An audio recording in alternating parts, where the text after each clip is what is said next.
नमस्कार विद्यार्थी मित्रमैत्रिणींनो, बुल्स अकॅडमीमध्ये आपलं सर्वांचं स्वागत आहे। या व्हिडिओमध्ये आपण अंगणवाडी मुख्य सेविकाची एक्झाम आता होणार आहे किंवा आता महिला व बाल विकास विभाग पुणे आयुक्ताचे एक्झाम सुरू आहेत आणि पुढे समाज कल्याण विभागाचे एक्झाम होणार आहेत। तर या सगळ्याच एक्झामना उपयोगी ठरतील असे आपण TCS द्वारे घेण्यात आलेले काही PYQ आहेत ते आपण अभ्यासणार आहोत। तर यामध्ये बुद्धिमत्ता म्हणजे जनरल इंटेलिजन्स आणि सामान्य ज्ञान यावरील प्रश्नांचा सराव करणार आहोत। जी आधी म्हणजे आत्ता करंटमध्ये जी एक्झाम झाली होती 2024ला DVET ग्रुप Cची एक्झाम आहे त्यामधील पेपर आहे। TCS द्वारे घेण्यात आलेला हा पेपर आहे, त्यामुळे TCSचं काय म्हणजे पॅटर्न असतो ते आपल्याला यातून कळणार आहे। तर त्यांनी बुद्धिमत्तेमध्ये जास्त प्रमाणामध्ये सिरीज वगैरेवर प्रश्न विचारलेला आहे, मॅथ्सचे प्रश्न अजिबात नाही आहे। त्यामुळे TCSचं म्हणजे एक्झामला प्रश्न विचारण्याचा कल काय आहे, म्हणजे कोणत्या म्हणजे घटकावर जास्त प्रश्न विचारतात हे आपल्याला याद्वारे कळणार आहे। तर चला आपण बघूया मराठीमध्ये कोणते प्रश्न विचारले आहेत आणि बुद्धिमत्तेमध्ये कोणते प्रश्न विचारले आहेत। तर पहिला प्रश्न आहे बघा, खाली समीकरण बरोबर करण्यासाठी कोणत्या दोन संख्याची अदलाबदल करावी लागेल? दोन संख्यांची अदलाबदल। तर उत्तर बघा 19 आणि 57। तर म्हणजे यामध्ये कसं करावं लागेल, तर 57च्या ठिकाणी 19 ठेवायचं आणि 19च्या ठिकाणी 57 ठेवायचं आणि जे चिन्ह दिलेले आहेत भागीला मायनस आहे तर ते तसेच्या तसेच ठेवायचं आणि मग नंतर त्यांचं म्हणजे पदावलीनुसार म्हणजे ह्या करायच्या, म्हणजे पहिले भागाकार करायच्या, नंतर गुणाकार, नंतर मग बेरीज वजाबाकी केलं तर हे 63 तुम्हाला उत्तर येऊन जाईल। त्यानंतरचा प्रश्न बघणार आहोत। प्रश्न दिलेला आहे खालील संख्येच्या पहिल्या अंकातून 4 वजा करायच्या। पहिला अंक या ठिकाणी कोणता आहे, जसं 8 डावीकडून बघितलं 8 हा पहिला अंक आहे। पहिल्या अंकातून काय करायला पाहिजे, आपल्याला 4 वजा करायला पाहिजे आणि मधल्या अंकातून मधल्या अंकात 3 मिळवायच्या। तर मधला अंक आहे 6, तर 6 मध्ये आपल्याला 3 मिळवावे लागेल। अशा प्रकारे सर्व संख्या तयार करायच्या आणि मग काय, तर सर्व नवीन संख्या डावीकडून उजवीकडे उतरत्या क्रमाने लिहायच्या आणि तयार झालेल्या नवीन संख्यापैकी कोणती संख्या डावीकडून दुसरी आहे, म्हणजे पहिली संख्या दुसरी संख्या आहे, इकडची ही डावी बाजू, डावीकडून ही दुसरी संख्या कोणती आहे असा हा प्रश्न आहे। जर तुम्ही व्यवस्थित सिरीज जर लावली, नवीन येणाऱ्या संख्यांच्या डावीकडून उजवीकडे उतरता क्रम लावायचा, तर जर असं लावलं तर पर्याय 2 उत्तर येते 498। तुम्ही करून बघा। 8 जसं पहिली संख्या यामध्ये 8 मधून 4 वजा करायचं आणि 6 मध्ये 3 मिळवायच्या, तसं दुसरी, तर अशा प्रत्येक संख्या करायच्या आणि मग नंतर क्रमवाईच्या उतरत्या क्रमाने लावायच्या। तर उतरत्या क्रमाने लावलं तर ते संख्या बरोबर येत असते, 498 दुसऱ्या क्रमांकावर येत असते, तर लक्षात घ्यायचं। त्यानंतरचा आपण प्रश्न बघणार आहोत। प्रश्न आहे के हा हे चिन्ह दिलेले आहे, त्या चिन्हाचा अर्थसुद्धा आपल्याला कळायला पाहिजे। तर के याचा अर्थ काय होतो, या चिन्हाचा के हा म्हणजे के पेक्षा जी हा एक तर बरोबर आहे किंवा मोठा आहे आणि जी आणि यू हे दोन्ही बरोबर आहेत आणि या ठिकाणी यू हा एम पेक्षा मोठा आहे, म्हणजे ज्याकडे तोंड असतो गोलाचा तो मोठा असतो, एम पेक्षा यू मोठा आहे आणि यांचं कसं कनेक्शन लागतो, तर एम पेक्षा जे हा एक तर बरोबर आहे किंवा मोठा आहे आणि सी आणि टी हे बरोबर आहेत। टी हा यू पेक्षा मोठा आहे आणि यू आणि आर हे दोन्ही बरोबर आहेत आणि आर हा डीच्या बरोबर आहे किंवा डी पेक्षा मोठा आहे, अशा पद्धतीचे हे वाचन आहे। असल्यास कोणता पर्याय योग्य नाही, तर या ठिकाणी देण्यात आलेला पर्याय 2 हा योग्य नाही। कसा योग्य नाही, तर बघा, तर यामध्ये म्हटलं आहे की यू पेक्षा के एक तर बरोबर आहे किंवा मोठा आहे, पण आपल्याला यामध्ये देण्यात आलेल्या याच्यामध्ये बघितलं तर यामध्ये यू हा के पेक्षा मोठा आहे, त्यामुळे अशा पद्धतीनं जर राहिलं असतं तर बरोबर आलं असतं, त्यामुळे हे चुकीचं आहे। कोणता पर्याय बरोबर नाही आहे, तर पर्याय 2 बरोबर नाही आहे। लक्षात समजलं असेल तर व्हिडिओला लाईकसुद्धा करत जा। त्यानंतरचा प्रश्न बघा, खालील दिलेल्या आकृतीत आयात म्हणजे मुली, हा जो आयात आहे तो काय आहे, मुली आहे। त्यानंतर वर्तुळ हा डॉक्टर आहे आणि त्यानंतर षटकोन भारतीय दर्शवितात, षटकोन हा भारतीय दर्शवितात. आणि आपल्याला प्रश्नामध्ये म्हटलं आहे किती मुली भारतीय आहेत पण डॉक्टर नाही आहेत. गोल हा डॉक्टरांचा आहे, मग गोल गोल पूर्ण करून घेते, गोल नाही तर मग भारतीय आणि मुली तर 42 संख्या या ठिकाणी दाखवते. भारतीय मुली असणारं संख्या 42 येईल, कारण 12-36 केलं तर ते डॉक्टर म्हणजे आपण डॉक्टर पण येतात आणि मुली, तर आपल्याला डॉक्टर नाही म्हटलेलं आहे, त्यामुळे 42 संख्या योग्य उत्तर आहे. मुली भारतीय आहेत पण डॉक्टर नाहीत, तर किती संख्या आहे त्यांची, तर 42 आहे. पर्याय 3 योग्य उत्तर आहे, या ठिकाणी दिलेलंच आहे. बरोबर प्रश्न सॉल्व करा. त्यानंतरचा प्रश्न बघणार आहोत. तर बघा प्रश्न आहे की म्हणजे 8 मुली आहेत वर्तुळाकार टेबलाभोवती, यामध्ये देण्यात आलेली संख्या किती आहेत, 8 मुली आहे वर्तुळाकार टेबलाभोवती. तर सर्वात आधी काय करायच्या, तर वर्तुळ काढून घ्यायच्या. तर 8 मुली असल्यामुळे मुख्य 4 आणि नंतर उरलेलं 4 अशा पद्धतीनं केलं तर आपल्याला जर असं आकृती काढून केलं तर म्हणजे सोपं जात असते.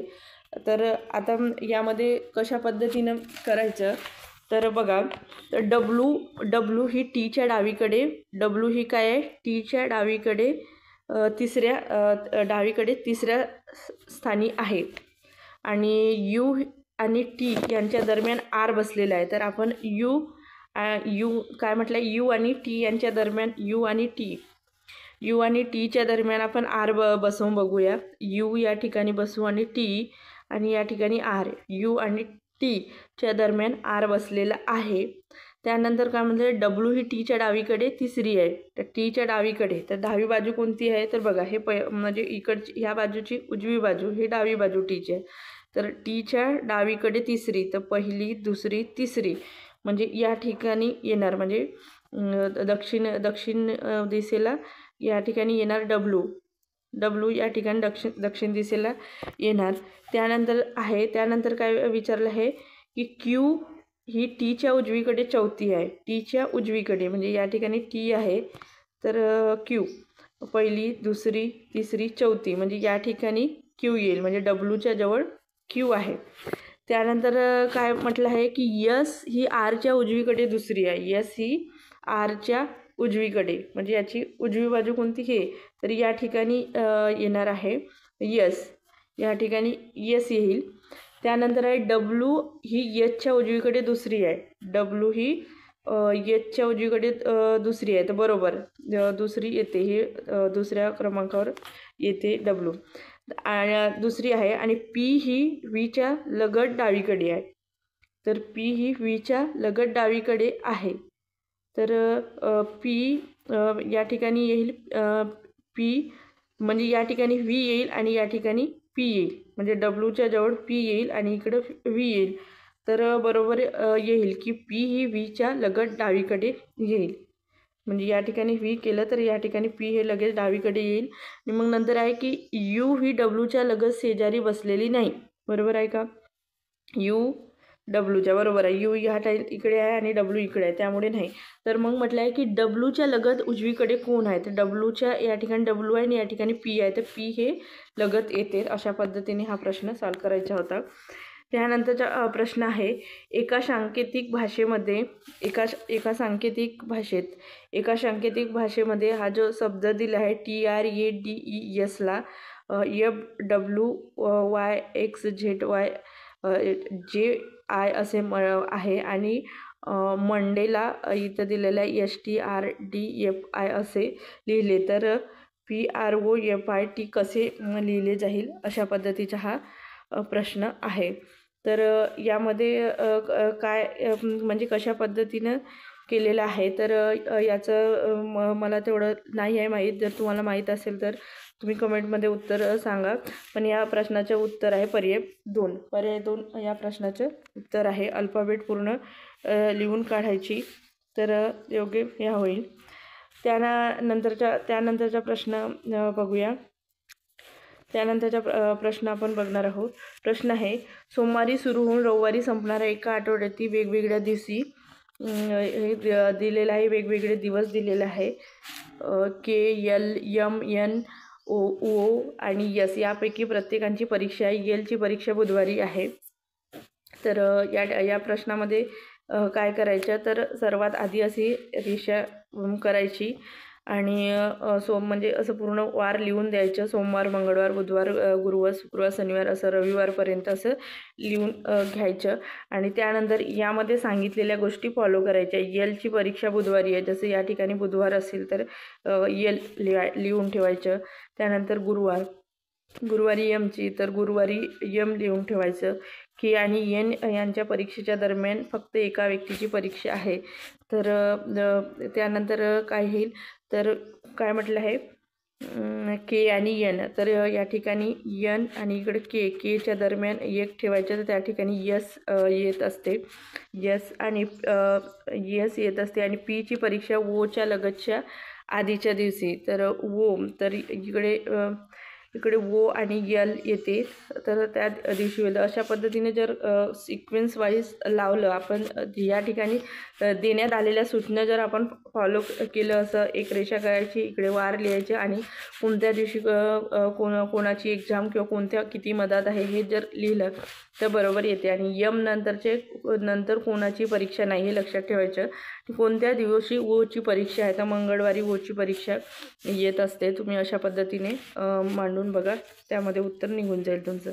त्यानंतरचा प्रश्न दिलेला आहे, आकृती दिलेली आहे. जसं या आकृतीचा अर्थ काय होते ते सांगते मी.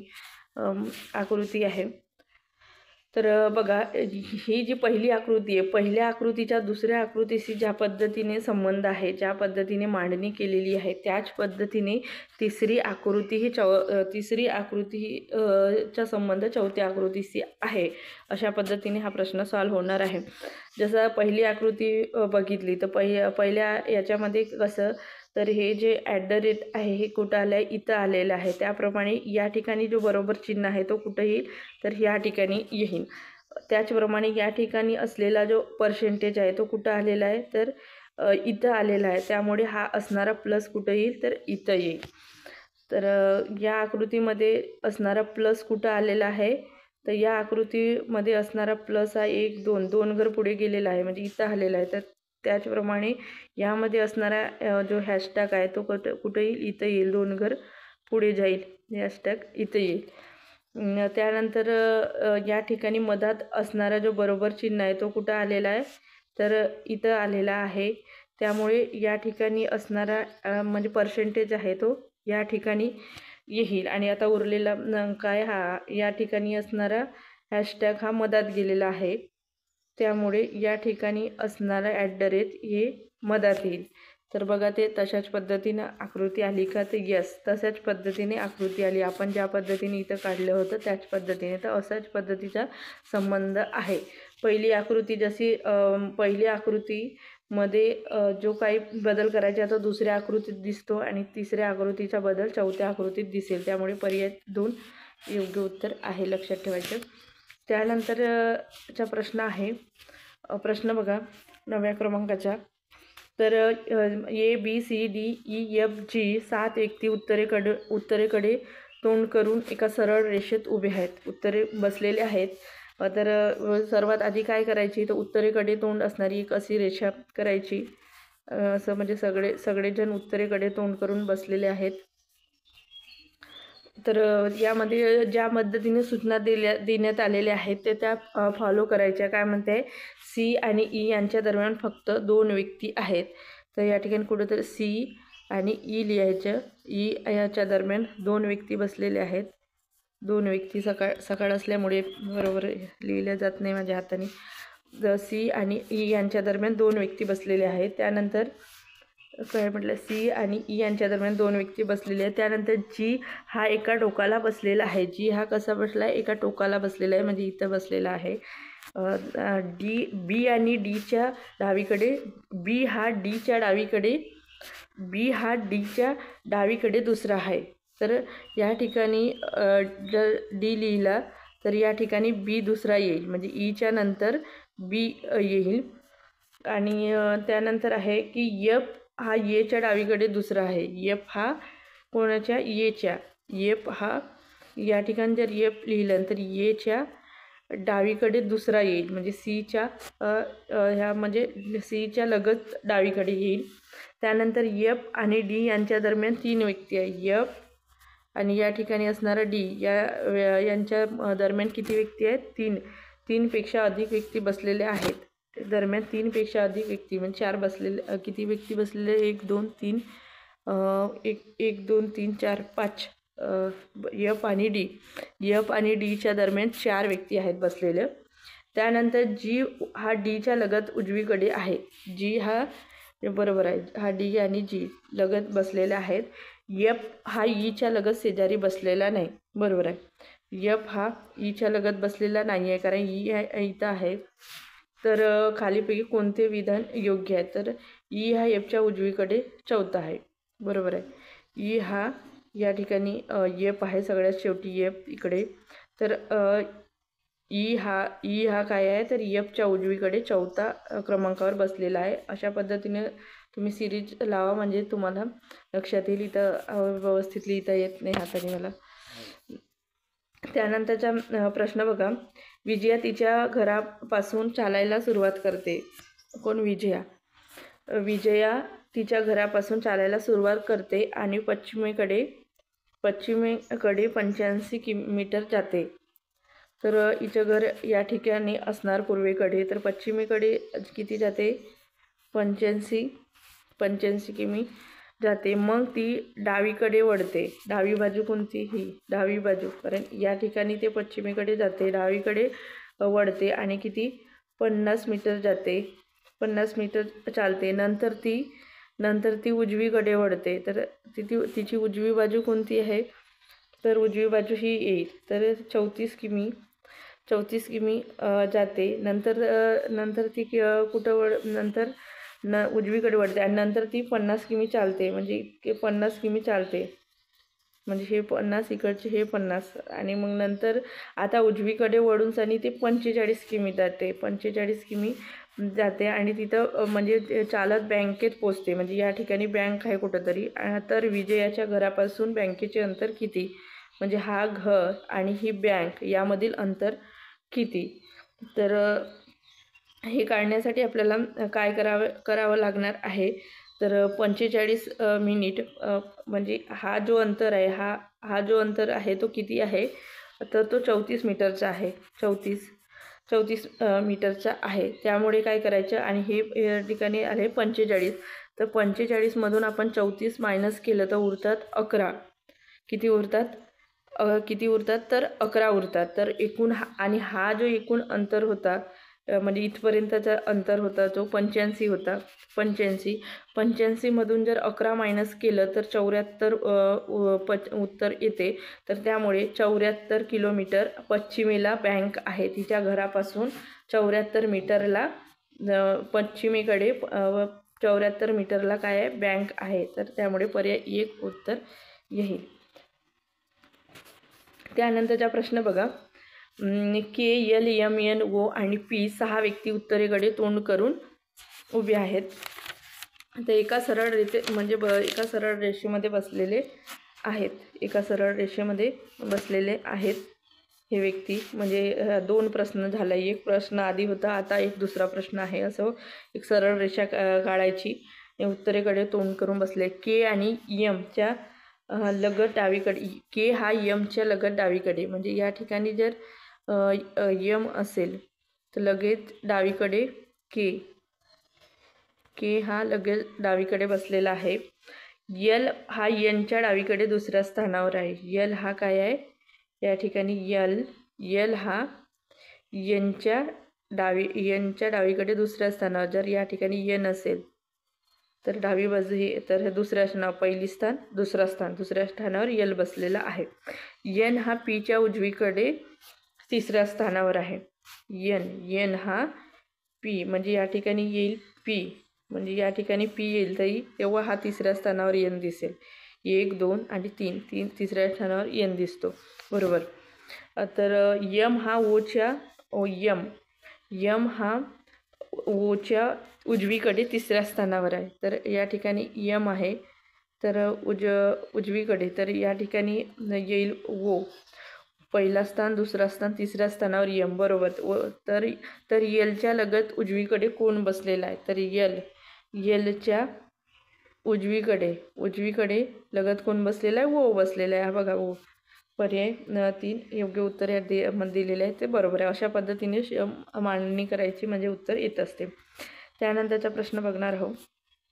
प्रश्न दिलेला आहे, या ठिकाणी विधाने दिलेले आहेत. पहिले संपूर्ण म्हणजे गृहीतके विधाने आणि गृहीतके वर प्रश्न आहे. हवामानातील बदल म्हणजे मुख्यतः उष्ण तापमान होय असे बऱ्याच लोकांना वाटते, परंतु तापमानवाढ ही केवळ सुरुवात आहे, कारण पृथ्वी ही सर्व काही एकमेकांशी जोडलेली असणारी एक प्रणाली आहे. हवामान बदलाच्या परिणामामध्ये दुष्काळ, पाण्याची कमतरता, समुद्राची वाढती पातळी इत्यादींचा समावेश होतो. आणि गृहीतके दिलेले आहे. पृथ्वीवर एका क्षेत्रात झालेले हवामानातील बदल हे इतर क्षेत्रातील बदलावर प्रभाव टाकू शकतात. दुसरं विधान दिलेलं आहे की वातावरणातील बदलामुळे उद्भवणारे अत्यंत उष्ण तापमान हे पृथ्वीवरील प्रणाली टिकून ठेवण्यासाठी एक इष्ट बाबत आहे. पृथ्वीवरील प्रणाली राखली जाण्यात केवळ हवामानातील बदल कारणीभूत आहेत तर नाही. तर हे जे विधान दिलेले आहेत, ह्या विधानावरून आपल्याला म्हणजे कोणते गृहीतक योग्य आहे हे आपल्याला निवडायचं आहे. तर या ठिकाणी पहिला विधान योग्य आहे. गृहीतके पहिला आहे, पृथ्वीवर एका क्षेत्रात झालेले हवामानातील बदल इतर क्षेत्रातील बदलावर प्रभाव टाकू शकतात. हे विधान बरोबर आहे. म्हणून यामध्ये गृहीतके पहिलं अंतर्भूत आहे सांगितलं आहे. उत्तर क्रमांक 1चं उत्तर येत आहे. त्यानंतरचा दुसरा प्रश्न बघा. दुसरा शब्द पहिल्या शब्दाशी संबंधित आहे, तर तिसऱ्या शब्दाशी संबंध असणारा शब्द. तर लिम्बिया, त्रिपोली, तर पोर्ट लुईस, मॉरिशस या ठिकाणी उत्तर येत आहे. त्यानंतरचा प्रश्न बघा. एका विशिष्ट सांकेतिक भाषेमध्ये या ठिकाणी सांकेतिक भाषा देण्यात आलेली आहे. तर या ठिकाणी हे जे आहे, तर हे एक्झामला म्हणजे हे आधी अल्फाबेट दिलेलं आहे, नंतर हे क्रमांक दिलेला आहे. तर हे काय आहे, तर सर्वात आधी काय करायचं, तर एक्झामला जेव्हा तुम्हाला ते रफ पेज मिळतात तेव्हा ते सर्व अल्फाबेट लिहायचे आणि त्यांना क्रमांक द्यायचे. 1 2 3 4 5 असं पूर्ण 26 अल्फाबेट 26 क्रमांक देऊन ठेवायचे. आता ह्या प्रश्नामध्ये काय लॉजिक लागलेलं आहे, तर या प्रश्नामध्ये काय लॉजिक लागलेलं आहे माहिती आहे का? MOSAIC हे जे आहे, तर यम कोणत्या क्रमांकावर आहे? यम हा 1 मिनिट. यम हा 13व्या क्रमांकावर आहे. ओ हा किती क्रमांक? 15व्या क्रमांकावर आहे. यस हा 19व्या क्रमांकावर आहे. ये हा पहिल्या क्रमांकावर आहे. आय हा कोणत्या क्रमांकावर आहे? आय 9व्या क्रमांकावर आहे. आय 9व्या क्रमांकावर आहे. आणि सी हा 3ऱ्या क्रमांकावर आहे. तर हे आपण लिहिलं आहे. तर या ठिकाणी काय केलेलं आहे, तर हा जो शब्द आहे, तर ह्या शब्दाचं जे अल्फाबेट आहे ते म्हणजे उलटं लिहिलं आहे, उलटा लिखाण केलेलं आहे. जसं यम हा किती क्रमांकावर आहे? 13व्या क्रमांकावर आहे. तर 13व्या क्रमांकावर आहे. तर हे जे शेवटचं पहिलं अंक येतो, तर हे शेवटी लिहिलेलं आहे. नंतर 15 हे सर्वात शेवटी लिहिलं आहे. तर म्हणजे उलटा क्रम, म्हणजे आधी कसं लिहिलं आहे त्यांनी? 3 लिहिलं आहे, मग 9 लिहिलं आहे, मग 1, मग 19, मग 15 आणि मग 13. तर उलटा क्रमांकाने अल्फाबेट लिहिलेलं आहे. त्यामुळे या ठिकाणी देण्यात आलेलं हे जे आहे डी कोणत्या क्रमांकावर? 4थ्या क्रमांकावर आहे. आय 9व्या क्रमांकावर आहे. डी हे 4थ्या क्रमांकावर आहे. आय 9व्या क्रमांकावर आहे. यस 19 क्रमांकावर आहे. टी हे कोणत्या क्रमांकावर? 20 क्रमांकावर. आणि ये 1 क्रमांकावर. आणि यल हे 12व्या क्रमांकावर. तर आपण आता उलटं लिहायचं. तर कसं येईल? 12, 1, 20, 19, 9, 4 असा क्रमांक लागणार. तर पर्याय 4 योग्य उत्तर येत असते. तर लक्षात ठेवायचं, उलटं अंक हे उलटं लिहिलेलं आहे. जसं यम हे 13व्या क्रमांकावर आहे, ओ हे 15व्या क्रमांकावर आहे, यस हे 19व्या क्रमांकावर आहे, ये हे पहिल्या क्रमांकाचं, आय हे 9व्या क्रमांकावर आहे आणि सी हे तिसऱ्या क्रमांकावर. तर अशा पद्धतीने हे उलटी अंकांची मांडणी उलटी करण्यात आलेली आहे, लक्षात ठेवायचं. त्यानंतरचा प्रश्न बघणार आहोत. एका ओळीत उत्तरेकडे तोंड करून बसलेल्या 110 विद्यार्थ्याच्या वर्गात 110 विद्यार्थी किती आहेत? 110 विद्यार्थ्याच्या वर्गात, म्हणजे एकूण विद्यार्थी 110 आहेत. तर यामध्ये म्हटलं आहे की कोमल डाव्या टोकाकडून कोमल म्हणजे इकडचं डाव्या टोकाकडून किती आहे? 45व्या स्थानावर आहे. आणि रघुचे स्थान उजव्या टोकाकडून किती? 33वे आहे. तर कोमल आणि रघु यांच्या दरम्यान असणारे विद्यार्थी किती? तर कोमल आणि रघु एकूण किती विद्यार्थी आहेत? 110 एकूण विद्यार्थी आहेत. तर आपल्याला ह्या दोनांच्या मध्ये किती विद्यार्थी आहेत हे आपल्याला बघायचं आहे. तर जर आपण एकूणमधून 45 आता 45 प्लस 33 करायचं आणि येणारी जी संख्या आहे किती? 78. तर 78 हे एकूणमधून मायनस करायचं, म्हणजे 110मधून जर 78 मायनस केलं तर 32 विद्यार्थी येतात. 32 विद्यार्थी बसले आहेत हे आपल्याला त्यातून समजत असते. तर पर्याय 1 उत्तर आहे. अशा पद्धतीने सॉल्व करायचा आहे तो प्रश्न. त्यानंतरचा प्रश्न आहे, या ठिकाणी हा जो शब्दामध्ये अक्षर दिले आहे FLOATIN या शब्दामध्ये अक्षराच्या अशा किती जोड्या आहेत ज्या दरम्यान तितकीच अक्षरे आहे जितकी प्रमाणित इंग्रजी वर्णक्रमांकात त्यांच्या दरम्यानमध्ये आहे. पुढील आणि मागील या दोन्ही दिशेने केलेल्या मोजणी विचारात घेण्यात येईल. तर यामध्ये एक उत्तर दिलेलं आहे. कोणता अक्षर आहे ते या प्रश्नाचं मला म्हणजे कळलं नाही आहे. तर तुम्हाला जर ह्याचं कळलं असणार की कोणता म्हणजे अल्फाबेटनुसार त्याच क्रमांकावर आहे आणि या शब्दामध्ये दिलेला आहे त्याच क्रमांकावर आहे, तर कोणता शब्द आहे तर ते लक्षात घ्यायचं आहे. तर माहीत नाही, ह्या प्रश्नाचं उत्तर म्हणजे क्रमांक 1 देण्यात आलेला आहे, पण त्याचं लॉजिक लागलं नाही मला. त्यानंतरचा प्रश्न आपण बघणार आहोत. प्रश्न बघा, दिलेली विधाने आणि निष्कर्ष लक्षपूर्वक वाचा. विधानामध्ये दिलेली माहिती सामान्यपणे ज्ञात तथ्यामध्ये हे बघायचं आहे, विधाने आणि निष्कर्ष. तर विधाने आहे, काही राजपुत्र सैनिक आहेत. तर काही राजपुत्र काय आहेत? सैनिक. सर्व सैनिक सूर आहेत. हे सर्व सैनिक काय आहेत? सूर आहेत. सर्व सूर हे शिक्षक आहेत. म्हणजे अशा पद्धतीची ही आकृती बनेल. आणि यामधून जर निष्कर्ष काढला तर काही शिक्षक हे राजपुत्र आहेत. काही शिक्षक राजपुत्र आहेत, बरोबर आहे विधान. कोणतेही सूर एक राजपुत्र नाहीत, हे विधान चूक आहे. काही सैनिक हे शिक्षक नाहीत. नाही, सर्व सैनिक हे शिक्षक आहेत, त्यामुळे हे पण विधान चूक आहेत. मन एक हे विधान फक्त बरोबर आहे. फक्त एक विधान तर्कसंगत आहे, लक्षात ठेवायचं ह्यामध्ये. त्यानंतरचा प्रश्न बघा, तर यामध्ये काय दिलेली आहे? आरशातली प्रतिमा दिलेली आहे. PQ वर आरसा ठेवल्यावर निर्माण होणारी दिलेल्या संयोजनाची दर्पण प्रतिमा, म्हणजे आरशातील प्रतिमा कशी राहील. हे जे सर्व अल्फाबेट आहेत तर आरशामध्ये कसे दिसेल, तर तुम्ही ह्या साईडला पलटवून बघायचं.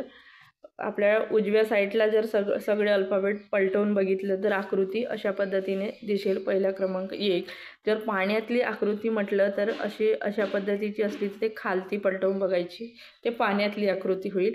आणि आरशातली प्रतिमा म्हटलं तर इकडे उजव्या साईडला पलटवून बघायचं. सगळं अक्षर उलट्या म्हणजे उजव्या साईडला पलटवलं की ते आरशातील प्रतिमा दिसत असते. त्यानंतरचा प्रश्न आहे, 22 जून 2004 रोजी मंगळवार असल्यास 22 जून 2004 रोजी मंगळवार असल्यास 15 जुलै 2017 रोजी कोणता वार असेल. तर या दिनदर्शिकावर हा प्रश्न आहे, तर व्यवस्थित अभ्यास करून घ्या. दिनदर्शिका शनिवार दिलेला आहे उत्तर. त्यानंतरचा प्रश्न आहे, खालील मालिकेमध्ये प्रश्नचिन्हाच्या जागी कोणता अक्षर गट म्हणजे दिलेल्या पर्यायातून येईल ते आपल्याला या ठिकाणी लिहायचं आहे. तर यामध्ये कोणतं लॉजिक आहे तर बघा, तर जर आपण 14चा विचार केला तर 14चा विचार केला तर 14 गुणिले 2 14 एक 14 दोन्ही 28 येईल. 28 मायनस 2 केलं तर 26 हा अंक येतो. त्याचप्रमाणे 26 गुणिले 2 करून मायनस 2 केला तर 75 अंक येत असते. तर 75 गुणिले 2 नाही 2 नाही, 1 मिनिट, 2 आहे या ठिकाणी, 3 आहे या ठिकाणी, 4 आहे या ठिकाणी, 5 आहे. अशा पद्धतीनं त्यामध्ये केलं तर होत असते. तर हा अंक ह्या अंकानंतरची पुढची संख्या आपल्याला ही येण्यासाठी काय करावं लागेल, तर जे 296 आहे त्यामध्ये गुणिले 5 करायचं. 5 केलं तर जी येणारी संख्या आहे त्यामधून अजून पुन्हा 5 मायनस करायचं, तर 1475 ही संख्या येते. म्हणून पर्याय एक उत्तर येते. जर तुम्हाला अजून दुसरी लॉजिक माहीत असेल तर तुम्ही कमेंटमध्ये सांगू शकता. त्यानंतरचा प्रश्न आहे, दिलेल्या मालिकेतील रिकाम्या जागा अनुक्रमाने ठेवल्यास त्या मालिकेला पूर्ण करणारी अक्षराची संयोजना निवडा. तर ही जी मालिका आहे तर ही मालिका म्हणजे कशा पद्धतीनं म्हणजे करायची आहे ते आहे ते अनिल अंकणीच्या पुस्तकामध्ये वगैरे होतं. म्हणजे बेसिक आपल्याला सुरुवात इथूनच करावं लागत असते. तर बघा, तर जर विचार केल्यानंतर बीच्या शेजारी काय आहे, एन येते. बीच्या शेजारी एन येते, त्यामुळे या ठिकाणी एन येणार आहे. त्यानंतर म्हणजे बघा, तर ईच्या नंतर लगेच नंतर डब्ल्यू आहे, त्यामुळे या ठिकाणी डब्ल्यू येणार आहे. आणि त्यानंतर म्हणजे त्यानंतर बघ आर बघितलं तर आरच्या नंतर कोणता अंक येईल, तर बघा तर सी, कारण बी सी, तर मग या ठिकाणी येईल म्हणजे या ठिकाणी येईल आर. या ठिकाणी म्हणजे बीच्या लगेच कोणता येईल, आर आणि बीच्या मध्ये काय आहे, सी, तर या ठिकाणी सी येईल. आणि एन आणि डब्ल्यूच्या दरम्यान क्यू येईल, कारण बघा एनच्या लगेच या ठिकाणी क्यू दिसत आहे, त्यामुळे या ठिकाणी क्यू येईल. अशा पद्धतीने जर मांडणी केली तर ही म्हणजे एक विशिष्ट मालिका तयार होत असते. त्यामुळे पर्याय 3 योग्य उत्तर आहे. त्यानंतरचा प्रश्न बघा, प्रश्न दिलेला आहे की A B C D E F G आणि एच असे सिक्के मारलेले 8 ठोके एकमेकावर ठेवले आहेत, परंतु त्याच क्रमाने ठेवले असतील असे नाही. ठोका एफच्या खाली 3 पेक्षा कमी ठोके ठेवलेले आहेत. त्यामध्ये हे जर यामध्ये सांगण्यात आलेली जी माहिती आहे तर त्या माहितीच्या नुसारच आपण जर मांडणी केली तर आपण म्हणजे यामध्ये सांगण्यात आलेल्या माहितीनुसार जर आपण मांडणी केली तर बरोबर ते उत्तर येत असते. त्यामध्ये मग म्हटलं आहे, ठोका एफच्या खाली 3 पेक्षा कमी ठोके ठेवलेले आहेत. म्हणजे जर असं म्हणजे रेषा आधी पाडून घ्यायची. जसं या ठिकाणी एफ ठेवलं तर एफच्या खालती, तर एफच्या खालती काय म्हटलेलं आहे, तर 3 पेक्षा कमी ठोके ठेवलेले आहेत, म्हणजे 2च असणार. खोका सी आणि एच यांच्या दरम्यान फक्त बी आहे. तर कुठेतरी म्हणजे या ठिकाणी खोका सी आणि बी लिहा, म्हणजे खोका काय म्हटलं आहे, एक मिनिट, खोका सी आणि एच यांच्या दरम्यान म्हणजे फक्त बी आहे. तर काय म्हटलं आहे, सी आणि बी यांच्या दरम्यानमध्ये सी आणि एचच्या दरम्यान फक्त बी आहे आणि या दरम्यान फक्त बी आहे, बरोबर आहे. खोका डी हा खोका जीच्या लगत वर ठेवलेला आहे. तर अशा पद्धतीने मांडणी करायची आहे. तर अशा पद्धतीने जर मांडणी केली तर या ठिकाणी बरोबर उत्तर तुम्हाला काढता येईल. यामध्ये सांगण्यात आलेले जे सूचना आहे ते तुम्ही फॉलो करा. जर असं सगळं सांगत बसीन तर व्हिडिओ खूप मोठा होऊन जाईल. पुढचे प्रश्न बघते मी. तर यामध्ये संख्या, अक्षर, चिन्ह दिलेले आहेत. तर या म्हटले, वरील मालिकेतील सर्व संख्या काढल्या तर उर्वरित मालिकेतील डावीकडून टोकाकडून 11वे अक्षर किंवा चिन्ह ओळखा. तर या ठिकाणी ही जी मालिका देण्यात आलेली आहे, या ठिकाणी ही जी मालिका देण्यात आलेली आहे तर या मालिकेमध्ये काय म्हटलेलं आहे आपल्याला की सर्व संख्या गाळायच्या, म्हणजे सर्व संख्या सोडून द्यायच्या. या ठिकाणी असणारी या ठिकाणी असणारी ही संख्या, ही संख्या, ही संख्या आणि ही संख्या आहे एक, इकडे एक संख्या आहे. तर ह्यामध्ये अंक जे आलेले आहेत ते अंक काढून घ्यायचे आणि मग नंतर ती सर्व मालिका लिहून टाकायची. जसं KNM RT या म्हणजे पर्सेंटेज, हॅज द रेट, म्हणजे हॅज, ॲट द रेट, हे सगळं म्हणजे अल्फाबेट आणि जे चिन्ह दिलेले आहेत ते लिहायचं. आणि मग नंतर म्हटलं आहे की डावीकडील टोकाकडून, म्हणजे हा डावीकडील टोकाकडून 11वे अक्षर किंवा चिन्ह कोणते आहे तर ते सांगायचे आहे. तर अशा पद्धतीने लिखाण केलं तर झेड या ठिकाणी येते, कारण त्यातून आपल्याला अंक काढून घ्यायचे आहे. अंक काढून घेतले तर ते येत असते झेड. त्यानंतरचा प्रश्न आहे, अक्षर गटाच्या 4 जोड्यापैकी 3 जोड्यांमध्ये विशिष्ट साधर्म्य आहे आणि एक वेगळी जोडी आहे. तर या ठिकाणी पर्याय 2 दिलेली आहे, जी वेगळी जोडी आहे. त्यानंतरचा प्रश्न आहे, एक मिनिट, प्रश्न काय आहे तर कागद फोल्ड दिलेलं आहे. एका कागदाच्या पुढ्यात दुमडण्याच्या क्रमांकाने दुमडलेल्या कागदाला जर कापले जाते ते दर्शविलेले आहे. तर कागद उघडल्यावर कशी प्रतिमा दिसेल. तर बघा या पद्धतीनं असं फोल्ड करून जर कात्रण केलं तर ते संपूर्ण ओपन केल्यावर कशी दिसेल. तर हे कसे पद्धतीनं होईल तर ह्या पद्धतीनं जर केलं तर पर्याय एक त्या ठिकाणी येत असेल. जर ओपन केलं तर हे जे आकृती आहे हे अशी इकडे पलटवून बघायची, ह्या साईडला पलटवायची. एक मिनिट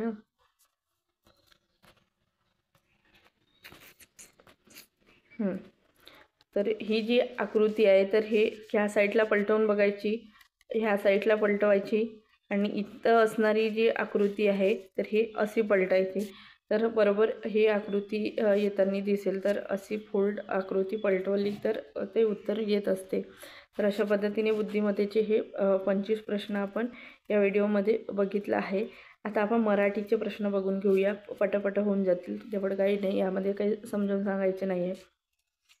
समानार्थी शब्दाच्या समूहातील अयोग्य शब्दगट ओळखा. तर या ठिकाणी पर्याय 2 हा अयोग्य आहे. का अयोग्य आहे? कर आणि हस्त बरोबर आहे, म्हणजे हात होते. पण या ठिकाणी देण्यात आलेला हा पाणी जो आहे, हा पाणी हा पिण्याचा पाणी आहे.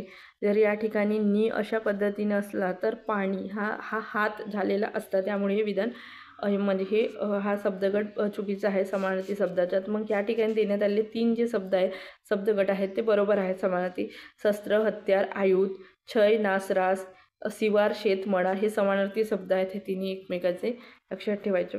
त्यानंतरचा प्रश्न आहे, खालील वाक्यातील कर्म कोणते आहे? कर्म सांगायचे आहे. कर्म, गोष्ट, ह्या ठिकाणी कर्म आहे, कर्म. त्यानंतरचा प्रश्न, तो फार सुंदर चित्र काढतो. या विधानातील वाक्याचे उद्गारार्थी वाक्य करायचे आहे, उद्गारार्थी वाक्य करायचे आहे. तो किती सुंदर चित्र काढतो. उद्गारार्थ हा जो चिन्ह आहे हा उद्गार चिन्ह आहे, त्यामुळे उद्गार चिन्हावरून सुद्धा लक्षात येत असते, लक्षात ठेवायचं. पर्याय 3. त्यानंतरचा प्रश्न, विरामचिन्हाचा अचूक वापर केलेले वाक्य ओळखा व अचूक पर्याय निवडा. आजी म्हणाली, महाभारत कुणी लिहिले? अचूक. आजी म्हणाली, महाभारत कुणी लिहिले? आहे का तुम्हाला ठाऊक? तर अशा पद्धतीने घेईल, म्हणजे आजी म्हणाली कामा आणि डबल युनायटेड कामा, म्हणजे कोणीतरी व्यक्तीचे बोललेले जे वाक्य असतात ते डबल युनायटेड कामामध्ये लिहायचे असतात. तर आजी म्हणाली, महाभारत कुणी लिहिले? इथं थांबलं थोडं म्हणून स्वल्प विराम आणि आहे का तुम्हाला ठाऊक प्रश्नचिन्ह. तर अशा पद्धतीने ही रचना केलेली आहे. त्यानंतरचा प्रश्न, त्याच्याने एवढी रक्कम देववणार नाही. या वाक्यातील प्रयोग ओळखा. करवणार नाही, म्हणजे हे शक्य कर्मणी आहे. देववणार नाही, करवणार नाही, खावणार नाही किंवा करवते, देवते अशा पद्धतीच्या आहे. म्हणजे ते करणं त्याला करून होते किंवा करून होत नाही अशा पद्धतीची वाक्यरचना असेल तर ते शक्य कर्मणीचेच असते. देववणार नाही किंवा देववणार अशा पद्धतीचे पण वाक्यरचना असू शकत होती. तर पर्याय 3 येते शक्य कर्मणी. खाली समानार्थी शब्दाच्या जोड्या दिलेल्या आहेत, त्यातील चुकीचा पर्याय निवडा. समानार्थी शब्दाच्या जोड्या तर सहार म्हणजे रक्षण हे नाही, हे विरुद्धार्थी जोडी झाली. सहार विरुद्ध रक्षण हे काय झाली, विरुद्धार्थी जोडी झाली. सहार म्हणजे नाश करणे, हमला करणे अशा पद्धतीचं येईल. सामना करणे पण येऊ शकते सहार समानार्थी शब्द. तर शत्रूचा समानार्थी शब्द दुश्मन, पानचा समानार्थी शब्द पर्ण, महेशचा समानार्थी शब्द शंकर. लक्षात ठेवायचं. त्यानंतरचा प्रश्न आपण बघणार आहोत. तम या शब्दासाठी समानार्थी नसलेला शब्द. तम समानार्थी नसलेला तर तम नभ, तर हे विरुद्ध होतील. तम म्हणजे काय होतो, अंधार, काळोख आणि तिमीर. तम ह्या शब्दाचा समानार्थी शब्द आहे अंधार, काळोख आणि तिमीर. तम नाही, नभ नाही. नभ दिलेला आहे आतमध्ये समानार्थी, तो नाही, तो योग्य नाही आहे. तर त्यानंतरचा प्रश्न, त्याने असंख्य रिकामी जागा केल्या, तर असंख्य चुका केल्या. आपण अशा पद्धतीची वाक्यरचना करू. त्यानंतरचा प्रश्न बघा, खालीलपैकी चुकीचा पर्याय कोणता आहे. मी भारताचा नागरिक आहे. हे आहे बघा वर्तमानाचे वाक्य आणि या ठिकाणी दिले आहे भूतकाळ, त्यामुळे हे चुकीचा पर्याय दिलेला आहे. मी भारताचा नागरिक आहे हे वर्तमान काळाचे वाक्य आहे. माझा अभ्यास पूर्ण झाला भूतकाळाचं वाक्य. मुलगा शाळेत जातो हे वर्तमान काळ. प्रयत्न करा म्हणजे यश मिळेल हे भविष्यकाळाचं वाक्य आहे. लक्षात ठेवायचं. त्यानंतरचा प्रश्न आहे, खालील पैकी भावी प्रयोगाचे उदाहरण ओळखा. तर भावी प्रयोगावर प्रश्न जास्त आहेत. लक्षात ठेवायचं. रामाने रावणास मारले हे भावी प्रयोगाचे उदाहरण आहे. त्यानंतरचा प्रश्न, श्याम वर्गात कधीच गैरहजर राहत नाही. यामध्ये देण्यात आलेला अधोरेखित शब्द आहे गैरहजर. समास ओळखायचा आपल्याला. समास तर अवयवभाव समास आहे. गैरहजर अवयवभाव समास, यामध्ये पहिले पद महत्त्वाचे असते. त्यानंतरचा प्रश्न बघा, उत्तरातून संयुक्त वाक्य ओळखा. हे देण्यात आलेल्या पर्यायामधून संयुक्त वाक्य. संयुक्त म्हणजे याच्याने आता या ठिकाणी संयुक्त वाक्य अवयवांनी जोडलेलं असतं आणि या अवयवांनी जोडलेलं आहे, कारण हे एका याच्यामध्ये असणारे वाक्य आहेत आणि हे संयुक्त वाक्य आहे. हनुमान सीता शुद्धीसाठी लंकेस गेला तेव्हा त्याने अशोक वनात सीतेला पाहिले आणि दोन वाक्य जोडलेले आहेत. परत येऊन त्याने श्रीरामांना ते निवेदन दिले, तर हे संयुक्त वाक्य आहे. दोन वाक्य जोडलेले असतात. खालीलपैकी कोणते दासी शब्दाचे अनेक वचन आहे. दासी शब्दाचे अनेक वचन दासीच आहे अनेक वचन. लक्षात ठेवायचं. त्यानंतर लवाने चंद्रकेतूचा घोडा धरला. प्रयोग ओळखायचा आहे. धरला तर कर्मणी प्रयोग आहे. त्यानंतर खालीपैकी कोणते पुराण कर्मणी प्रयोग आहे. प्रयोगावर 3-4 प्रश्न होऊन गेले. नळे इंद्रासी असे बोली जेले हे पुराण कर्मणी आहे. ज्यामध्ये संस्कृत भाषेचा उपयोग आहे ते पुराण कर्मणी. लक्षात ठेवायचं. त्यानंतरचा प्रश्न बघूया. प्रश्न आहे, अधोरेखित शब्दाचा समास ओळखा. तर या ठिकाणी 5-10 हे शब्द आहेत ते अधोरेखित असणार रूपाचे. मग हे संख्यावाचक विकल्पार्थक समास आहे. संख्या आहेत. लक्षात ठेवायचं. त्यानंतरचा प्रश्न, कोणते वाक्य रीती भविष्य काळातील आहे. राहिले तृप्ती चित्र बनवत राहील हे राहील हे रीती भविष्य काळातील वाक्य आहे. त्यानंतर अवजड लाकूड डोक्यावर घेऊन तो 5 किलोमीटर पायी चालला. तर या ठिकाणी अधोरेखित शब्दाचे लिंग ओळखा. तर लाकूड हे काय आहे, तर नपुंसक लिंग आहे. लक्षात ठेवायचं. त्यानंतरचा प्रश्न आपण बघणार आहोत. वाक्यामध्ये क्रियापदाने दाखवलेली क्रिया करणारा जो कोणी असतो त्यास म्हणतात. तर जो क्रिया करतो त्याला काय म्हणतात, तर कर्ता म्हटलं जाते. ज्याच्यावर क्रिया होते तो असतो कर्म. त्यानंतर विरुद्धार्थी शब्द ओळखायचे आहे आपल्याला. तर विरुद्धार्थी शब्द, तर आगंतुक ह्या शब्दाचा विरुद्धार्थी शब्द आमंत्रित आहे. बरोबर.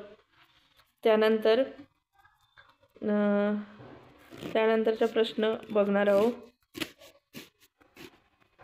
एक मिनिट. पॅसेज दिलेला आहे. तर पॅसेज एवढं मोठं मी पॅसेज आता वाचत नाही, तेवढं खूप वेळ जाईल.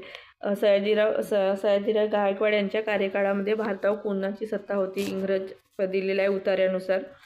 त्यानंतरचा प्रश्न आहे, प्रशासन सुरळीत चालण्यासाठी कोणती गोष्टीची आवश्यकता नाही? चुका सर्वांसमोर सांगणे. ह्या म्हणजे उतार्यावरून आहे म्हणजे जो पॅसेज दिलेला आहे त्यावरून. त्यानंतर परिच्छेदात आदर्श प्रशासक कोणाला म्हटले? ह्या जो म्हणजे पॅसेज दिला आहे यामध्ये महाराजा सयाजीराव गायकवाड. तर त्यानंतरचा प्रश्न आहे ते उत्तरावरच आहे, म्हणजे 5 प्रश्न आहेत या ठिकाणी. सयाजीराव महाराज कोणत्या संस्थानाचे राजे होते? तर बडोदा संस्थानाचे. आणि त्यानंतरचा प्रश्न आहे, बडोदा संस्थानात सयाजीराव महाराज यांनी अधिकार ग्रहण करण्यापूर्वी कोणती संस्थांना सुव्यवस्था निर्माण करण्याचे प्रयत्न केले? तर राजाटी माधवराव. तर अशा पद्धतीने म्हणजे 5 प्रश्न पॅसेजवर आलेले आहेत या एक्झामला, कारण 25 प्रश्न मराठीवर विचारण्यात आलेले आहेत, बुद्धिमत्तेवर 25 प्रश्न, इंग्रजी 25 प्रश्न आणि GK GSवर 25 प्रश्न आहेत ह्या एक्झामला TCSद्वारे घेण्यात आली होती.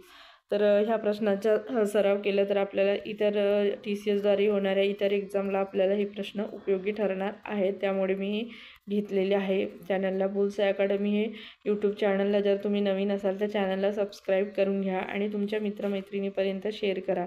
धन्यवाद.